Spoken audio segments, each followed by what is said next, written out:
এটা বহুদিন পরে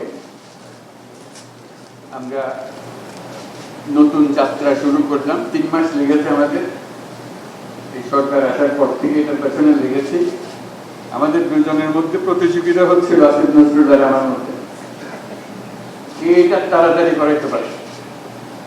দুইজনে মিলে ধাক্কাধাক্কি করে এইটার সূত্রপাত হলো। আজকে আমরা ওপেন করতে পারলাম, উদ্বোধন করতে পারলাম।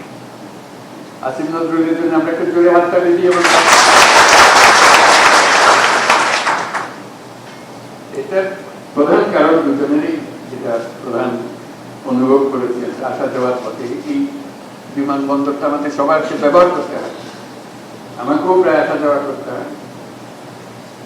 খুব মনে কষ্ট লাগে যখন প্রবাসীদের দেখি এখানে যাওয়ার চেষ্টা করতেছে, প্লেন ধরার চেষ্টা করতেছে। মনে হলো কতগুলো অপরাধী, তারা একটা অপরাধ করেছে, এই জন্য তাদের শাস্তি দেওয়া হচ্ছে। মনে কষ্ট লাগার কারণ হলো আপনাদের দিয়েই তো দেশ চলে, আপনাদেরকে তো মাথার উপরে রাখা, অপরাধী করে রাখবে কেন?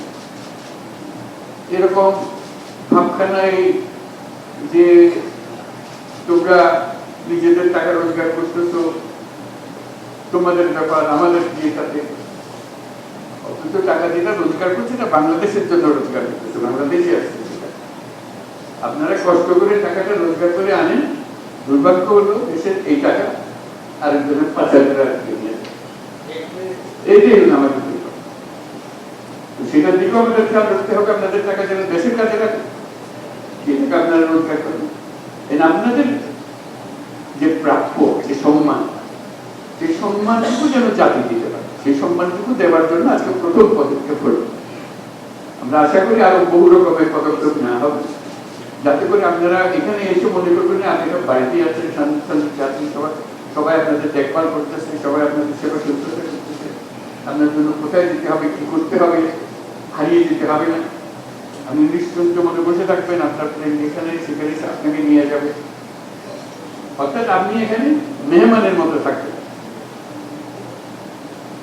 আপনি সম্মান নিয়ে থাকবেন। আপনাকে এই প্রাপ্য, আপনার প্রাপ্য বুঝিয়ে দেওয়ার জন্য এই প্রচেষ্টা।